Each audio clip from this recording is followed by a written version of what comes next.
And welcome back to the last bonus video of Death End Request, part 44, where I'll be showing off the summon we got for beating the pain area, G's, and the dojo, which is the only two things left. G's, when summoned, activates every single other summon bonus in the game. So enemies are halved in weight, we move twice as fast, actually it says knockback distance is increased, ally movement speed, extra SP, character weight is halved, maximum HP, and 50% chance of inflicting stun. I did it. Right, I think the stun one is the only one that doesn't count. But everything else it does, which is absolutely absurd and makes you ridiculously powerful, because you just summon this thing at the start of every fight, and well, just look at this chaos. it just got knocked everywhere. And G's attack, G's code, and his physical one, which I forget the name of, are both equally really powerful and effective at dealing with literally anything. Nothing in the game beyond this point will be a threat to you, even remotely. It's kind of absurd.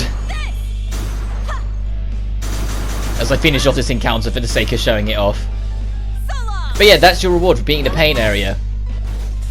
And how worth it is up to you. I personally don't think it's worth it, but I still wanted to show off the whole thing, so I need to show off G's.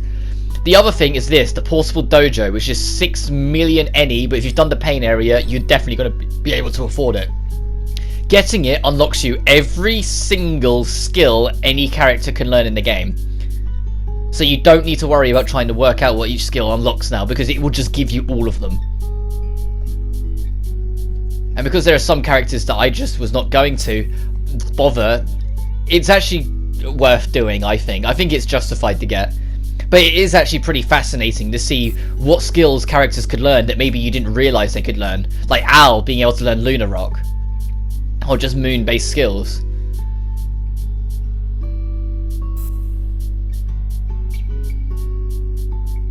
Or Lucille learning Lunar Gundol, which is a really powerful ass skill, but I think she's the only one who can learn it. But it's a stupidly strong Lunar-based spell, or moon-based spell. Even Celica can learn a version of each of the 3 magics. It's just annoying to get. You can also get over Aegis and Aegis Absorb, which are both really powerful, and there's only 2 skills throughout the pain area I didn't get with Rapuka, and that's Ferna Tooth, which is the same as Ferna but uses a third of your health instead of a fifth, and In Wonderland. Yes, you can actually get In Wonderland in this game. It's not just a thing that late game bosses get, which boosts all your stats quite significantly. And that's it. The last thing I do is show off each character's stats, so you can see how balanced everyone but Celica is. Look at that, really strong magic, but look at Celica! What the hell? Like, why is everyone else normal and then she's just 999 everything? But that all being said, that is everything there is to show with Death End Request. I've shown off the entire campaign, I've shown off both of the main DLCs, I've shown off the super boss, I've done all the alternate endings, I've done the entire the pain area, shown off all of its rewards for doing so. I've done even did the little side quest that was in the game. There is not a single thing that I have left undone. And although I've already kind of said my piece, I do want to kind of explain here, because originally I didn't talk over the credits, but this game is worth a chance. It is nowhere near as good as a lot of other turn-based JRPGs on the market, but this one definitely deserves its credit anyway. I had an amazing time returning to this, and similar to FF15, I actually really enjoyed my recording run over my original. I had far more fun doing this playthrough than I did on my blind playthrough. It's just such a fun game in its own way. It has lots of little moments, and yes, it's dark as hell, and there's a lot of moments in the dark side of it that I felt were kind of unnecessary or could have been reworked. But I'd be lying if I said that hurt the experience for me. This game, regardless of how I'm playing it or why I'm playing it, I can just have fun with. The story is interesting, and I'm curious to see where it goes next. The characters are really easy to just enjoy.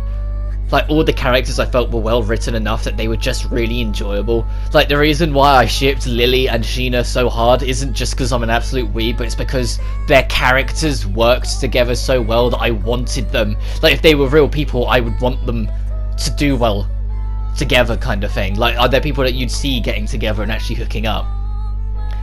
Like, I even Arata, as much as Arata is a little bit of a player stand-in at times, I still enjoy Arata as his own being and what he was trying to do, and I'm curious to see what they do with him in the sequel now he's not in any kind of major role. Like, the whole premise of the sequel is that he's gone missing, so that means he's going to have to be a secondary character, not a main character. Like, I think that's the biggest thing for me, is curiosity. Death End 2 has the potential to completely demolish any and all expectations I have for it. It could really go above and beyond what it's going to do, and to be honest, I have enough faith that they will deliver. From all the screenshots and all the little bits and the interviews that I've read, they have done everything in their power to address as much as of the feedback in the first game as possible and really go the extra mile with it. And so even if all the trailers made out that the game was going to be terrible, I'd still get it anyway for the interviews and potential alone.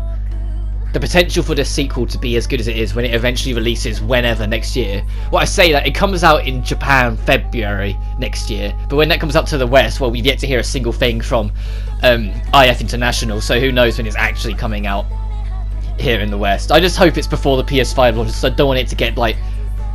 I don't want it to get completely like smoldered by it kind of thing. I don't want it to just get completely buried by it. Well, I say that knowing it's a very niche thing, so it might get anyway, but I still would think it would hurt it more than help it if it came out on the PS4 really close to the PS5 and Xbox launch. But that being said, although this is a very short end video, which is why I'm doing it the same day as the last pain area floor, because I feel like it's no point making you wait for 8.5 minutes. I would just say, I'm not 100% sure what the next project will be yet. I've got some ideas brewing, but what I do next is incredibly unlikely to be this year. It might be, depending on how things go, but I also work at a job. I do work for a living, and it always tends to pick up and get busier towards the Christmas time. And so my ability to get the free time to record things like this is going to progressively diminish over the next few weeks, so I'd rather just wait until I'm on the other side of it.